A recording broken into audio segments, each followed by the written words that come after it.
What up all, how you doing today? It is me, Just Rob Tech, back with another video. We've finally upgraded the PC. We've gone from AM4 to AM5, and I'm going to be showing you my journey.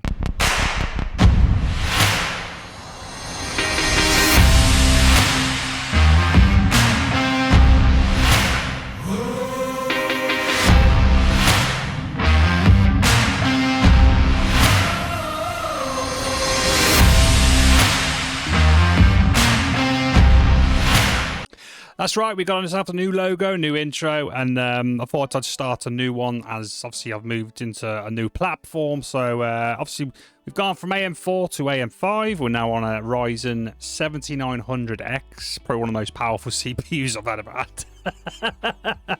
I don't think my my RX 6800 can keep up with it.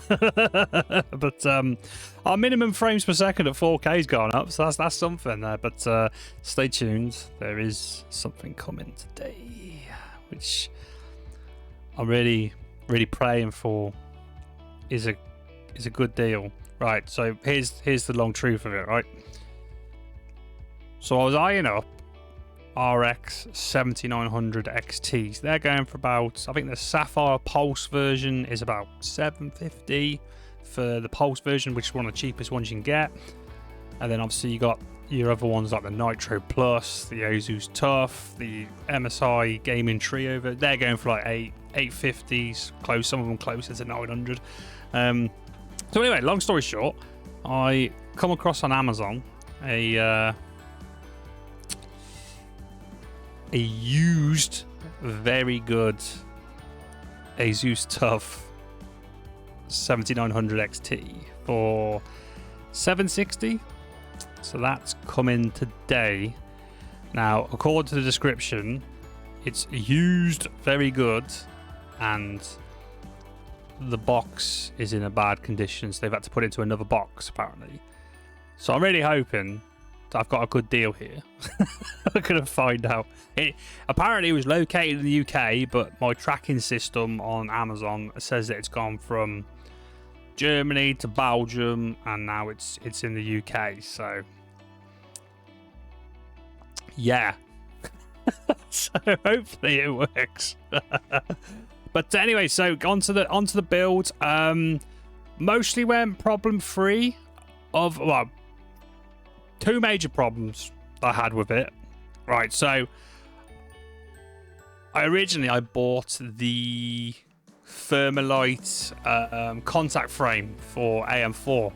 Purely, nothing to do with thermals. Purely, it was literally to avoid because I'll be honest, I've always done it the same ever since I started building PCs.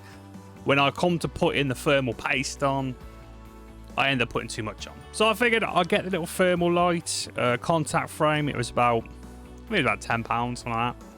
And then I could just, whack on as much thermal paste as I do and not have to worry about going into the little, like, venti holes on the new Ryzen chips. So, the CPU cooler that I have is the EK-AIO, one of their 360mm versions. Brilliant cooler, loved it. I've been using it on my 5800X, no complaints at all. It did not like the contact frame at all. So when I first booted the system on, and then to be honest, I did what everybody does with, especially AM4, AM5, the new Ryzen chips. That first boot, you sort of sat there biting your fingernails, hoping it's going to boot up, and it did. It did that memory training malarkey. And we got into the BIOS, which I was really happy about. And in the BIOS, it said the CPU was running at 84 degrees in the BIOS, basically idle. So I turned it off. Made sure the cooler was seated properly, because at first, like, as you'll see in the video, one of the thumb nuts would not catch and not screw on properly. So I thought maybe that's sorted. I turned it on. It said to like 78 degrees. So I figured, well, maybe it's something once I've installed the chipset drivers and got Windows on, maybe it'll line itself out.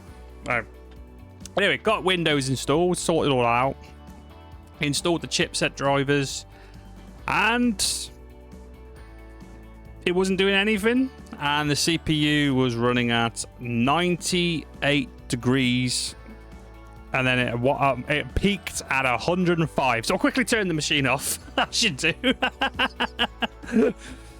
Took it all apart, put some different thermal paste on, because I bought this, was it Thermal Grizzly Cryonite or something like that. So I had some Thermalite, what do you call it, thermal paste. So I swapped it all out, gave it a clean, put that on. That actually did decrease the temperatures to about 73 until we got into Windows, then it went straight back up to 103. So anyway, so after much taking apart said system, swearing profusely, getting annoyed, I decided to just take off the Thermalite contact frame and then put on the standard AM5 mounting frame. And then we booted into the BIOS. I'm sat there waiting for it to load up, and success. The BIOS reported in idle. And bearing in mind, I had all the panels off my case. It was revving up to 100 degrees with no base. The case was bare bones. I took all the panels off. So once I'd seen idle temperatures of like 36 degrees, I'm like, yes, I finally sorted.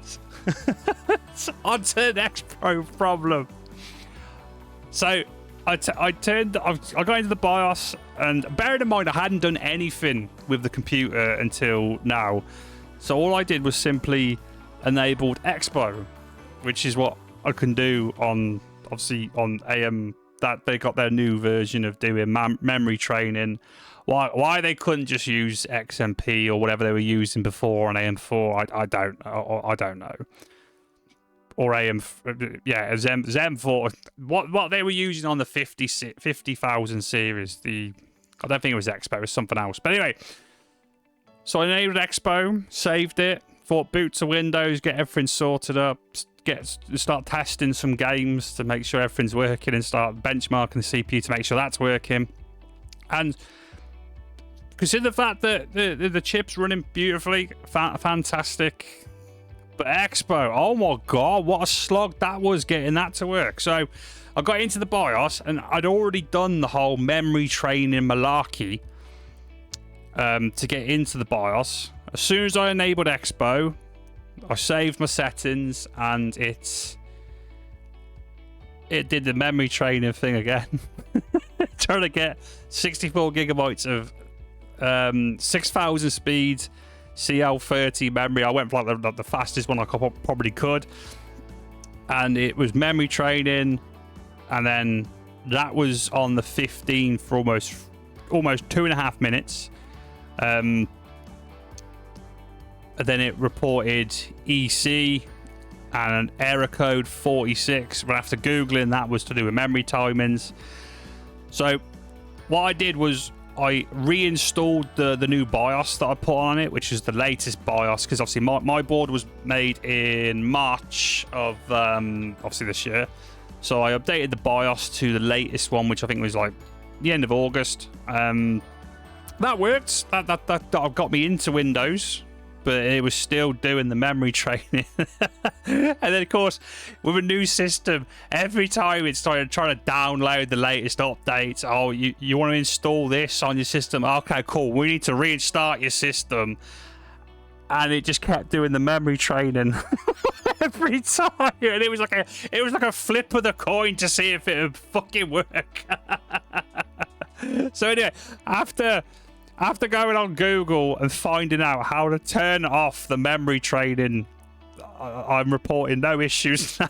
But good God, you'd have thought after all the BIOS updates that they would that would be sorted by now. But so anyway, because it would boot into Windows no problem at its basic default speed, which was I think 4800 megahertz. But obviously my RAM was rated for 6,000. So I started going in increments. So 5,600 megahertz worked a treat. And then for some reason it wanted when I restarted it after installing. I think it was the I hadn't even got as far as installing the graphics card drivers at this point. So I installed the graphics card drivers, and then my computer wanted to reboot so it could work. So I did that, and then straight away, boom, we had memory training going on. And then it took me turning off the computer twice to get it to post into Windows. So at this point, I'm already like Googling how to turn off memory training. I don't care no more. I just want to get my computer working.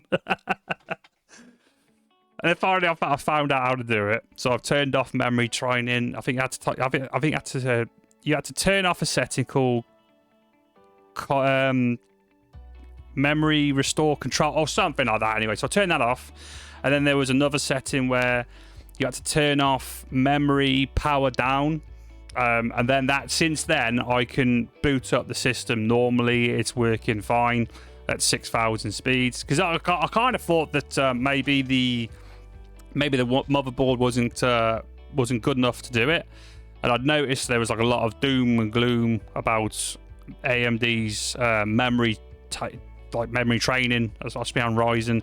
I mean, I'm sure this will all be ironed out by the time the new chips come. I think from what I remember, the first gen Ryzen's had problem with memory, so hopefully they get it sorted, because obviously on Intel you can go up to 7,000 speed and it just works with XMP. So hopefully we keep having to not go through this hurdle every time you get a new chip or new motherboard. But the motherboard itself, perfect. I couldn't fault the B650E/E board at all. I think it's a great board, probably more spec'd up than my X570 board that I had from Asus, for the fact that I've got Wi-Fi and Bluetooth natively on it, whereas my X570 board, which I paid £450 for, had no Wi-Fi, no Bluetooth.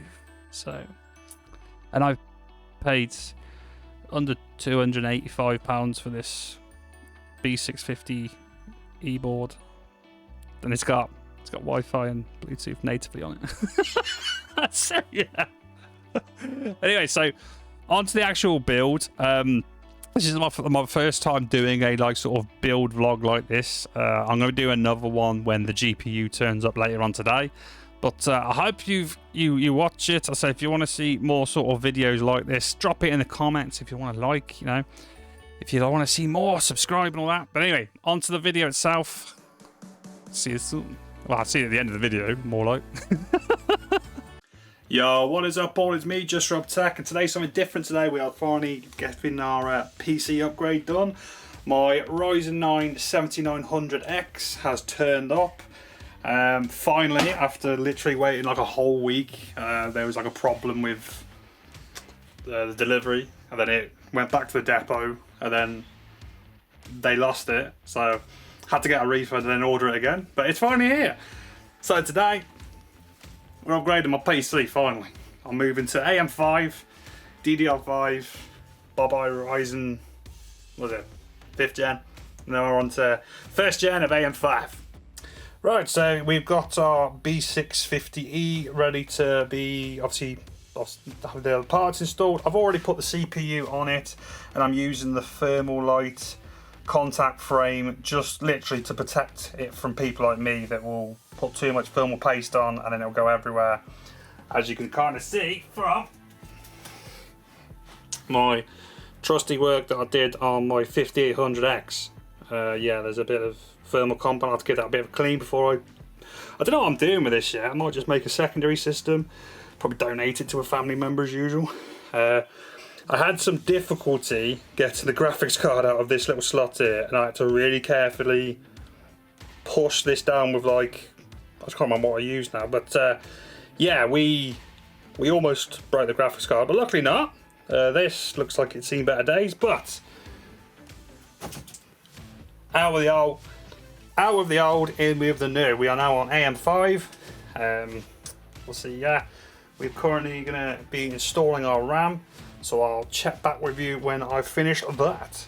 Right, so we just installed our Gen 4 SSDs. I've gone with two Fangshan S880 M.2s. I got a 2 terabytes for the boot drive, and I've put the 4 terabytes into the second slot, which was annoying with the usual thing is you got to take the whole thing off and just to get access to it. But it's in now, so we can finally start getting this together, so we can actually put it in the case. Right, our RAM's installed. We've gone with 64 gigabytes of Trident Z RGB RAM by G-Skill. These are running at 6000 speed, CL30 memory. So they should be pretty fast for this CPU. So I figured I'd stick with 64 again, since I had 64 in my my 5800X build. So yeah, why not? Now we're going to do the SSD. Right, I figured before we put it in the case, I would do a BIOS flashback, because there was a lot of issues, especially from ASUS on the Ryzen AM5 platform. More so for the 3D Vcache chips. I don't really remember seeing too much issues about the sort of standard launch chips when they come out. But I figured it's the board, by the looks of it, according to the box, was made in March or April, so it's probably been sat in a warehouse for a few months. So I figured I would do an update, because there's probably been a lot of improvements to the BIOS, especially for like voltages and stuff like that. Plus, it never hurts just to have the latest firmware. So there should be a little button before we can see a USB, I think.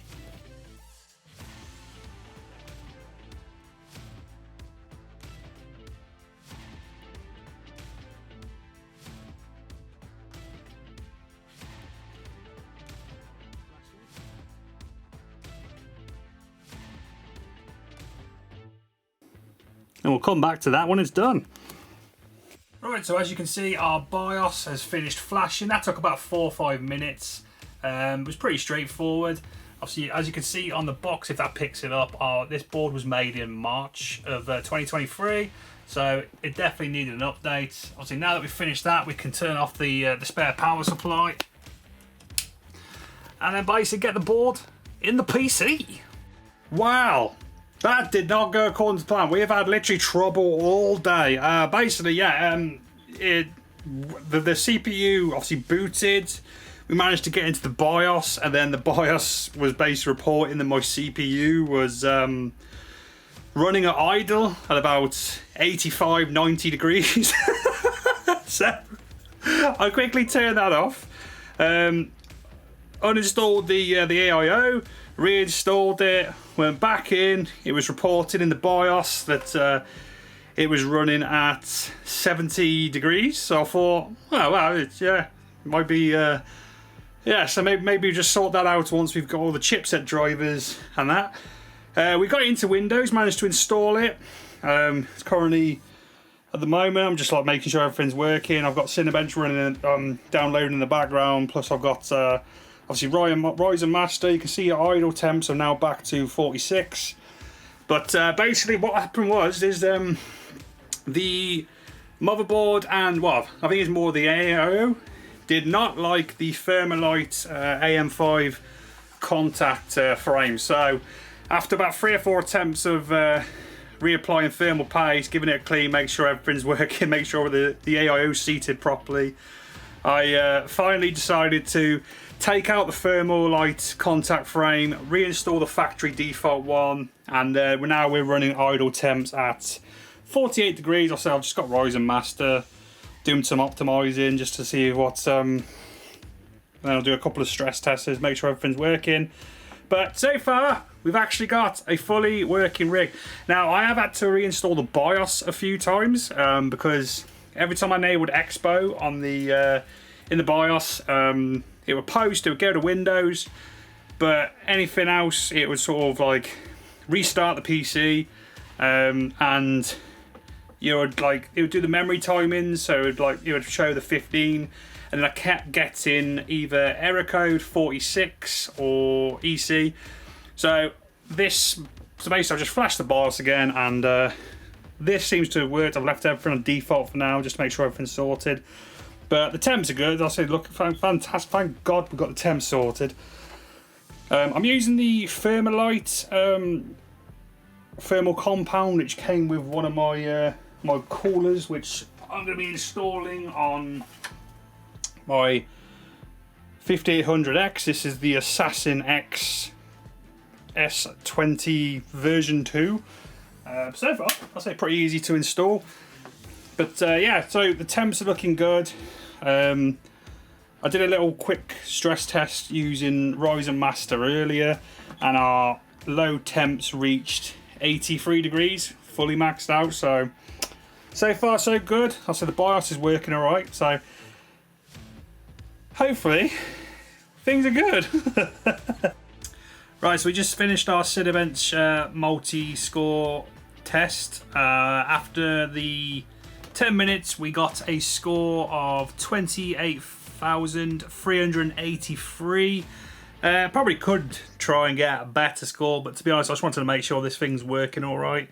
It seems to correspond with kind of the same points that everybody else seems to be getting, or, you know, some people are getting higher, but I've not really tinkered around too much with the process. I think I'm just going to leave it at these settings that I've got. I just wanted to make sure the CPU worked, and yes, it does. So very happy with it. Oh, what a day! Right, we finally managed to get the CPU sorted. I'll probably need to go into the BIOS and set a custom fan curve, because once I start benchmarking and stress testing it, the fans ramp up to 100%, and although I do love their airflow, God, they are like jet engines, so yeah, I'll be sorting the fans out. I still got to sort all the cables out and put the case back together again properly, and yeah, I might just do that tomorrow.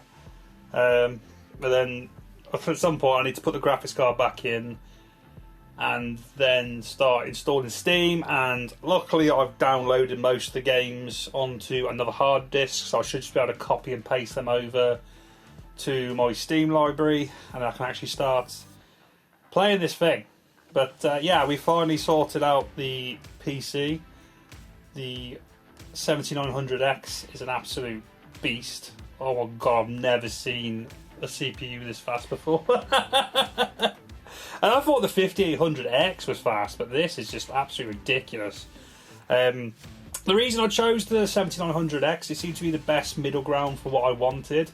I could have gone with the 7900X3D, which was like another £40-50. I managed to get the X version for £393. I think it was like £7 or £8 cheaper than the 7900 non-X chip.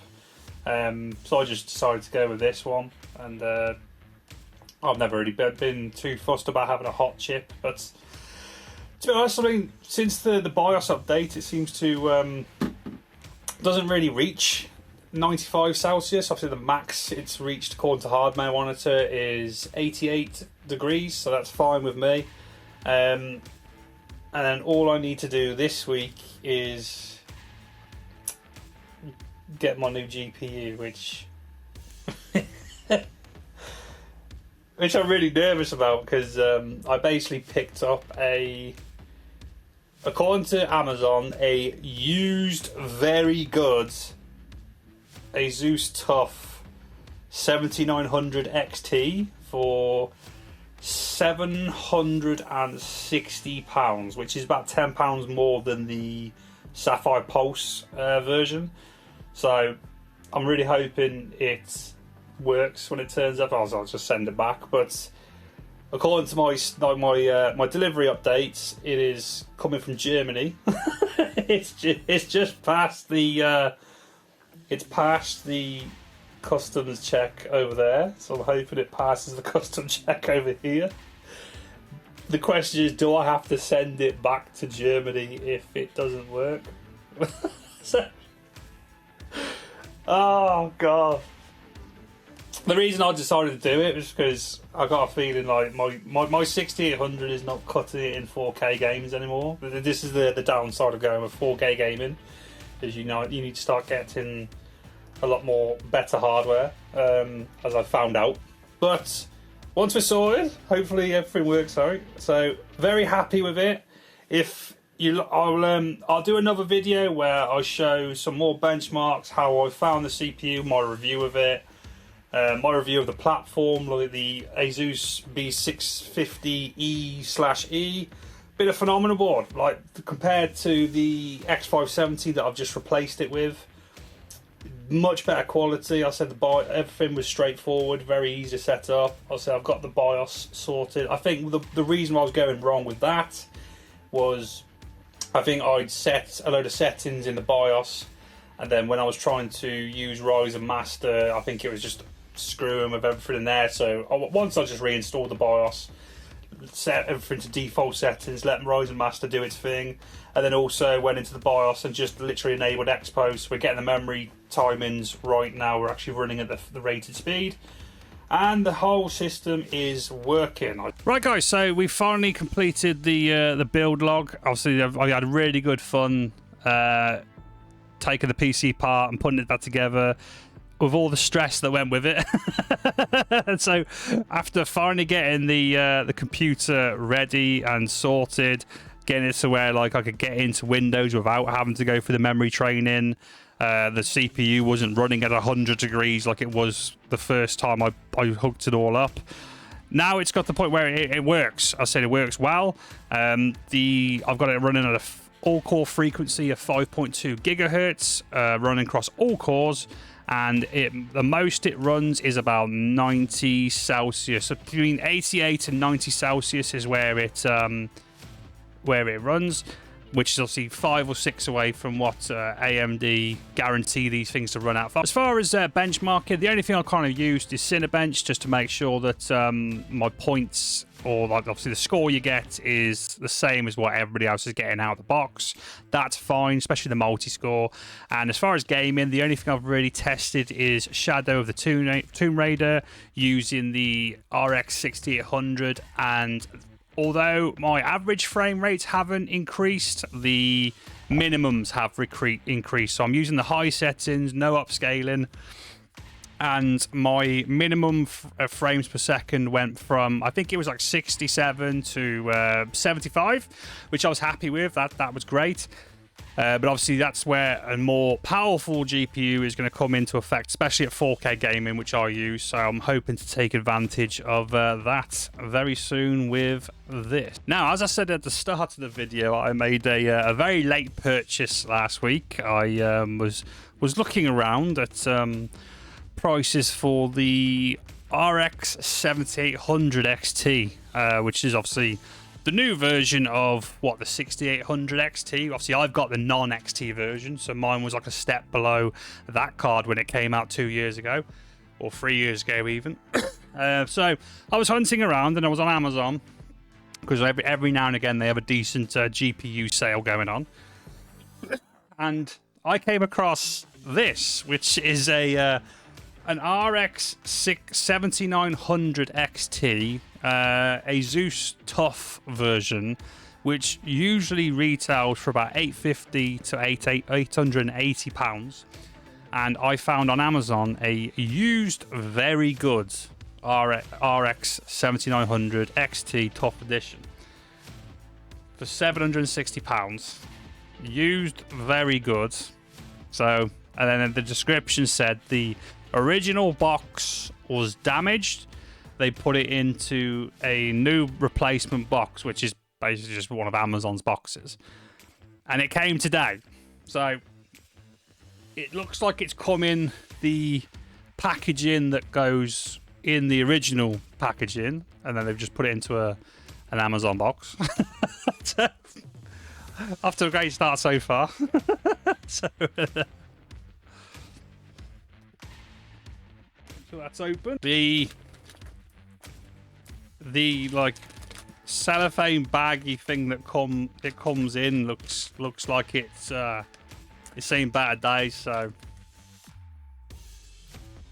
yay, we're off to a great start. But luckily, I can't see anything really wrong with the card. I don't see any. There's no scratches on it. It doesn't smell funny, like it doesn't smell burnt, or I can't I can't hear anything, so there's nothing loose on it. So I'm really hoping this is just like the bargain of the century. And the only thing that they've decreased the price for is because the box was damaged a bit. So yeah, I am now the owner of an RX 7900 XT. That is massive, absolutely huge.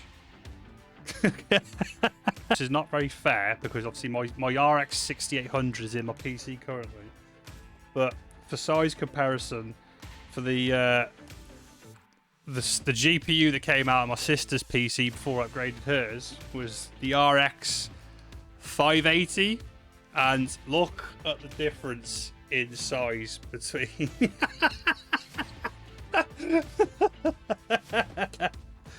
It is absolutely massive, absolutely huge. Oh my god!